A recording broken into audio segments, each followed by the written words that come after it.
Welcome everyone to episode 2 of Warhammer 40K Wednesday. I'm Commissar Rycor, and let's get into it. So we're going to talk about a few things in the Warhammer related spheres, things that are coming out, pre-orders that have been announced, a few rumors here and there, and as well as what's on the painting table and what's ready for the painting table to come next. A little news, I did prime my entire army. As you see, the table is relatively empty. All the tanks have been primed. I did have some issues with humidity and temperature priming with the Corax white Citadel spray that you get. And I did notice that the Chaos black spray worked a lot better. As always, we have some memorabilia. We got ourselves our nice little Imperial Guard mug. I was actually using this to hold M&Ms earlier, which I've eaten all my M&Ms.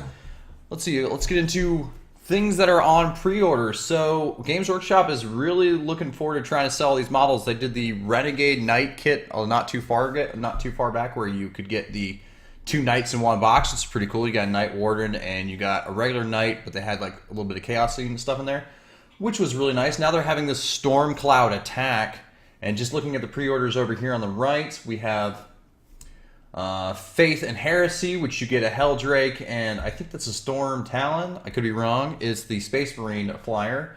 You get the Eldar flyer and a Death Dread, and then you get the Orc flyer, the Orc Fire Bomber. I forget what it is, and you get one of the Eldar ones, as well as Necron versus Tau. They do have 2 versions of the Eldar and Orc one, where you actually get a book with it, and also the Space Marine and Chaos Helldrake, where you also get a book, or you can buy it without the book. They're a little cheaper if you get them without the book. And obviously, the rules for Storm Cloud Attack are available digitally, which is kind of cool.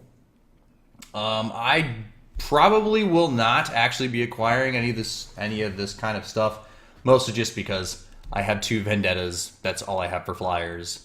I really don't necessarily care too much about flying versus each other, so it's not that big a deal. Let's see if we got any rumors. Let's look at the rumor mill. So we got some fantasy rumors about what is this army? Slaneth. So I'm not exactly sure what that is, because I don't deal with Age of Sigmar too much, but they're talking about that. Someone is mentioning that Warhammer 40K is turning 30 years old soon, so they predict 8th edition is around the corner. Now, we have had a lot of FAQs for rules. Now, either those FAQs are going to be in a re-release of 7th edition, or they might push for an 8th edition. I personally do not own the 7th edition rules, because when the 7th edition rules came out, I hadn't played for a long time, and I didn't feel I really needed the book to, because I don't play much, I just paint, so I really didn't need a reason to have the book. But if 8th edition comes out, I'll probably pick it up. And let's see, anything else? No, someone made a really sweet Sisters of Battle Knight. We'll probably forget to link that. Start Collecting Blood Angels is coming out. I really should look at what's in that, because that's pretty cool. Actually, is that on their main website? Let's see if they got let's see if Start Collecting Blood Angels is on their website. Yeah, let's see. We'll go Start Collecting Sakari. We got Chaos Space Marines. Start Collecting Blood Angels. So in the Start Collecting Blood Angels pack, you get a Blood Angels Tactical Squad, which is really good. You get a Ball Predator. That's nice. That's really nice. And you get a Terminator, a Blood Angels Terminator Lord. That's, ooh. How much is this? It is $140, so I'm not sure what the savings are, but that's still a pretty nice kit for someone who needs. Hey, I need more Blood Angels. The fabulous Marines could always use more reinforcements. Although I don't remember if the kit only comes with the flamethrower Space Marine dude, or if he comes with any other heavy weapons. I'd have to look at the kit itself. All right, so what we're gonna do now is we're gonna move on to the alternate camera, and we're gonna go take a picture. We're gonna take some video of what's on the painting table, what's ready to be, what's coming on the block next, and what the and then we're gonna like show the models on the display table since they're all primed.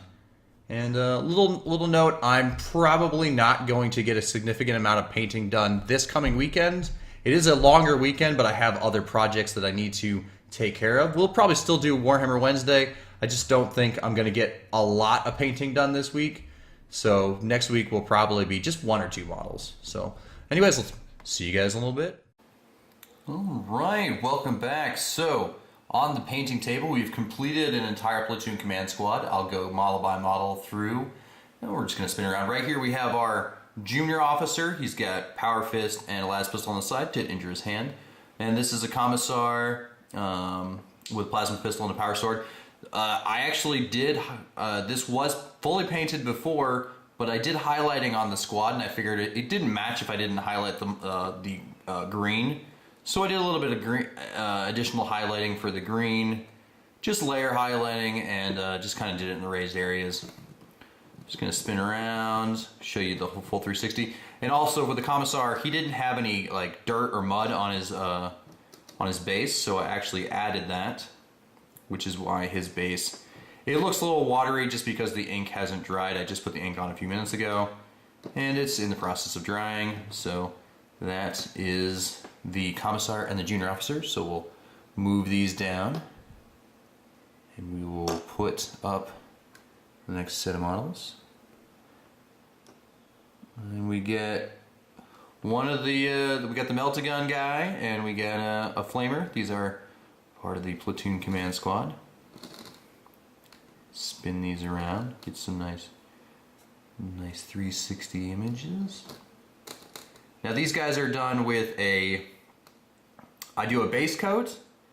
I base coat all the colors, and the colors are a whole spread back behind me. Basically use a lot of Citadel game colors, but I use a lot of Vallejo game colors, but I do use some Citadel game colors. Mostly like for the reds I'll use Citadel, and for the oranges I've started using Citadel. But a lot of the armor and the base colors are Vallejo game color. And I don't know, I probably will be too lazy to actually list a full color scheme, which, yeah, you know, apologies, but I kind of just do that myself. Now for the rest of I did for this, since this is more of a higher level unit, because they're the platoon command squad, I actually did a whole series of highlight colors, because the normal troops are actually just a base coat and a wash, and that's pretty much all the normal troops are. But these guys, since I figured they needed a little bit more character, I did go a little further on the highlighting with all of them. We got our 2 other flamethrowers here, basically, and we'll spin these dudes around. And I decided to color the helmets on the special weapons guys, basically just so I can pick them out a little easier in the field. And I think it turned out really well, and I hope you all enjoy it. I definitely like the. See, this shoulder pad. This whole assembly comes from the. Which one was that? The commander sprue, and then the other 2 flamethrowers just came from a regular infantry squad sprue. So we will take these down. And I'll put, this is the model that is going to be painted this weekend. Let me zoom out. We have ourselves a Blood Angel Chaplain. He's going to be painted up in the same purple, green, and blue color scheme as the other ones, and his wings are probably going to be maybe a rainbow color, maybe red. I'm not 100% sure, but his wings are going to be colored. But it's going to match the existing color scheme what I have for the rest of my fabulous Blood Angels. I'll slide that back here, and I will show you what the squad looks like when it's all kind of sitting out here.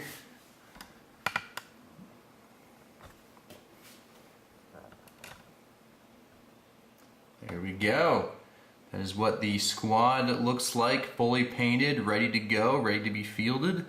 And took quite a long time. This model over here was actually painted almost a year ago. This one took probably a good 3 to 4 days of work. You know, I could have done it in one whole day, but it took about 3 to 4 days worth of total work. And these 4 done in more of an assembly line, they took about 3 days of work. So I hope you guys enjoy it. And then we're going to move on over to the staging area and show you what models will be next after the Blood Angel Chaplain, which obviously he may or may not be the only model I paint this weekend, but we'll see. Alright, so here over on the staging table we have a unit of guardsmen and with an autocannon and a grenade launcher and just a bunch of dudes. This is the actual last autocannon unit I have left for this platoon. So once this autocannon unit is done, the only thing that the platoon has left is the chimeras, which will probably be painted at a later date when I do get an airbrush at some point. But for now, these are the next units that will be painted on the painting table once the Blood Angel Chaplain is done. I'm not sure if I will actually get to these this weekend. Hopefully I'll be able to at least move them over to the table, but we'll see. I do have a lot of stuff planned. Alright, let's move on over to the display table and show you the rest of the stuff that's all primed. Alright. Alright, now we're over here in the display table. We got everything nicely primed. All the models for the army are ready to be painted. And we put the platoon squad that just got painted. We're going to put these guys right here next to their chimera that will at some point be painted. Alright, I think they're looking pretty good. Got those flamers up front with that melta gun. We got a nice wall of death. We got that power fist ready in case we need to use it. And we got our basilisk slash Medusa conversions sitting over here nicely painted. We got all those chimeras primed. We got those Vanquisher, or those Macarius Vanquishers primed. Got everything ready to be painted. So yeah, it's looking good. I am very impressed with this display we got going on here. Alright, so see you back at the desk. Alright, so that concludes the episode for this week. Thank you for tuning in to Warhammer 40K Wednesday, and I hope that the squad that is completed was to your liking. I certainly do like how it turned out. It was a lot of effort, and generally whenever I paint a model, do the base coat first, so there's a lot of colors involved. As you may or may not have noticed, I have a whole slew of colors for just one model. So you throw a lot of colors down and you're kind of like, oh, it doesn't look right, it doesn't look right. And then you throw that layer of Agrax shade on there, or Nulnor, whichever one you're using, and then it just really pops those details out. And then you start doing the highlighting, which is just like, makes everything look really good. But, you know, real life does come in the way every once in a while, so I will be doing that one model at least this weekend. And I'm not sure about that squad back there. If at all, we'll probably get one or two of the base coat colors done on all those models. So we'll see how that turns out. But anyways, thank you for tuning in, and yeah. If you like the series and you like any of my other Warhammer 40K or video gaming, I do have a Total War Warhammer series and a World of Warcraft leveling series that I've been doing for like 200 plus episodes. I think 220 episodes now. So, but if any of those interest you at all, or some of my random travel videos I put up there, feel free to peruse those. Leave a like if you like any of those videos, and subscribe. I can always use more subscribers. Anyway, so this has been Commissar Rycor, and I hope you guys have a great day. Until next week, have fun.